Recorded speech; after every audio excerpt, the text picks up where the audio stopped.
very good afternoon to all. The chief guests for today in absentia, Ramnachari Garu, Dr. Sudarshan Acharya Garu, all the dignitaries on the dais, off the dais, the governing council members of Lead India Foundation, the team members, and all the ignited minds. I think it's an honor and a pleasure for me to be here present amongst all of you today. If people talk about Dr. Kalam, they look at different things. And for me, recently India celebrated Guru Purnima, and there could not have been a bigger guru than Dr. Kalam, who is there, who has been there, who is leading us, guiding us even when he's no more. The true tribute to a guru is what it is. I'm also humbled to be present, on the dais with people like Dr. Sudarshan Acharya, Ramnachari Garu, as well as Dr. Pulela Gopichand Garu, who are true embodiment of what Dr. Kalam stood for. And if I look at what we at TASC are or what we do, is something which Dr. Kalam always spoke about. Dr. Kalam spoke about how do you skill people. He had different models in mind.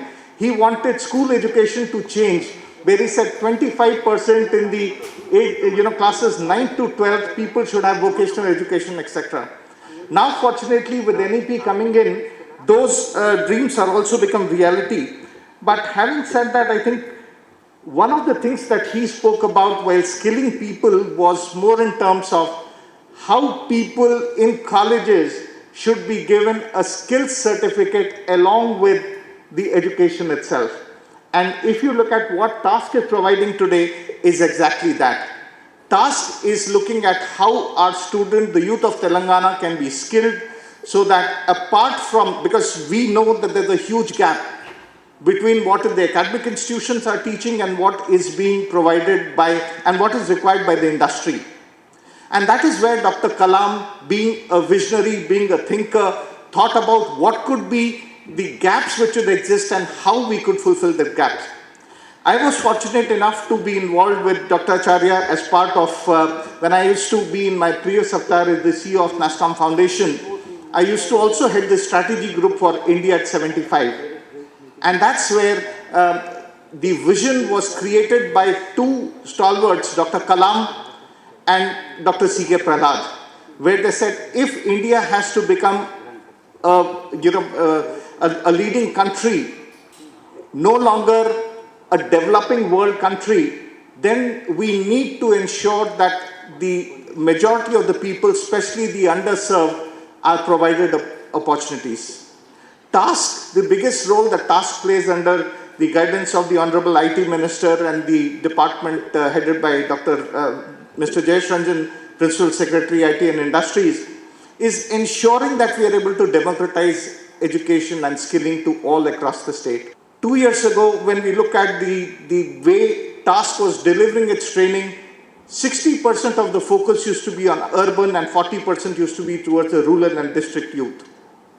We have been able to make a change, and thanks to IT towers coming up today, TASC has got centers all across in districts also, and we will be expanding furthermore. So today TASC has regional centers in Warangal, Khammam, Sirsila. We are going to inaugurate it on 2nd, but classes have commenced over there, as well as Karimnagar.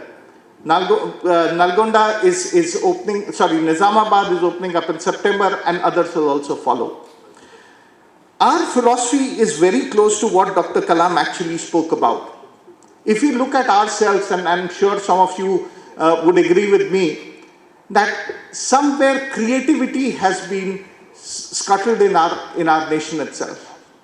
The biggest challenge is when a child is born and we as parents tell him, eat this, this is good for you. You go to school, the teacher or they said, learn this, this will be useful for you. You come to college, the teacher says, mug this up, learn this up, because this will come in the exam. The student goes into the job interview, he joins the company, the first question that is asked to him is, think how would you solve this problem? But have we taught him to think? We have never taught him to think. We said, do this because this is good for you. And I think programs such as this, Aap Badho, Desh Ko Badhao, would actually imbibe those skills where people will get to start thinking for themselves. They will start empowering themselves. They will start creating things. They will understand what their self-agency is. And that is where actually development of the country would happen. Looking at Dr. Kalam, and of course, he looked at multiple things in the space of, the skills education itself. But I would like to talk about just a couple of things which I'll focus on. And I call the model as 3D to F. The first D's, of course, were here itself. So, Acharya ji, you have taken the punch out of my presentation. But yes, dream. I think that's the biggest thing. People have to dream. And dream is not that what you see when you sleep, but what doesn't make you sleep. And that is what is most important. Based on this principle, we started looking at, today if you look at it, Telangana is an innovation capital. We have T-Hub, we have V-Hub, we have Rich Research and Innovation Circle of Hyderabad, we have multiple organizations. But how do we reach to the grassroots? And that's where we started a program called as I4TS, Samajika Avashkarnalu Sarlamaina Jivitanki. And that program was essentially looking at how social innovation can actually be brought to the people, how they can understand. For me, if you ask me, Acharya ji, my biggest heroine right now is this girl in one of the local villages in Telangana. What she has done is something very simple. She has tied 2 sticks on one end with a string and created a wedge between them. She keeps this stick on a bucket, and underneath it she keeps 2 or 3 vessels. When her parents bring the lemons from the farm, all she does is rolls it down this thing that she has made. Automatically lemons are getting sorted. So the 2 rupees one comes out, the 5 rupee one comes out, the 7 rupee one comes out. This is the innovation which exists in our youth, in our children, in our villages, in our rural population. How can we ensure that this can be showcased and this can be taken forward? That's the dream that Dr. Kalam dreamt of ensuring that India becomes one of the superpowers. And that can only be fulfilled if we are able to show light to these dreams, ignite these dreams and make them reality. So moving on to the next one, which is of course lacking a lot these days, and it is required a lot. Probably Dr. Kalam, being a visionary, was able to even understand that, in case of a situation, and I'm talking about the post-pandemic situation right now, everyone is on Zoom calls, other calls, etc. I believe this also is being, telecasted and relayed across. Punctuality, discipline, etc. were key things of Dr. Kalam. I was fortunate enough that when Dr. Kalam was not the president, at that time he used to be staying in the Asiad Game Village in Delhi, where my father-in-law also had his house, and they were not in the same lane itself, but every evening you could see Dr. Kalam go out for his evening walk. And when I used to be going out, reaching my father-in-law's house, etc., at that time after coming back from office, Dr. Kalam was so disciplined that you would find him every day over there. And he used to be, extremely disciplined. That is one thing our youth are lacking today. As Major General Matthews spoke about, discipline is very important.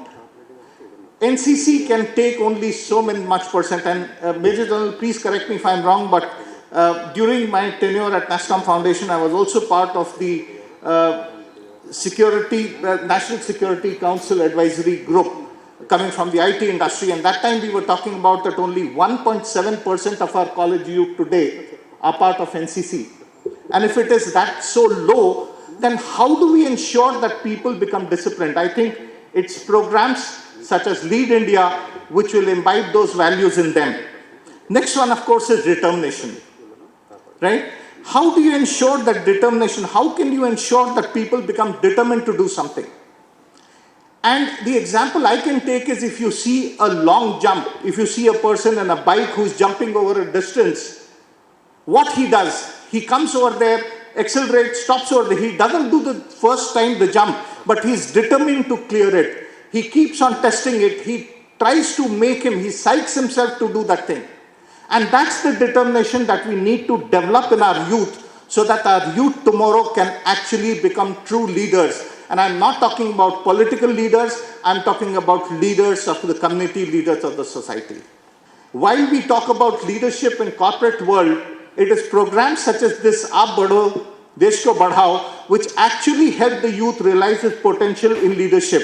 You cannot make everyone a leader, but such programs can create a leader. The two F's that I was talking about was focus. I think what is more important today is people should realize what their aspirations are.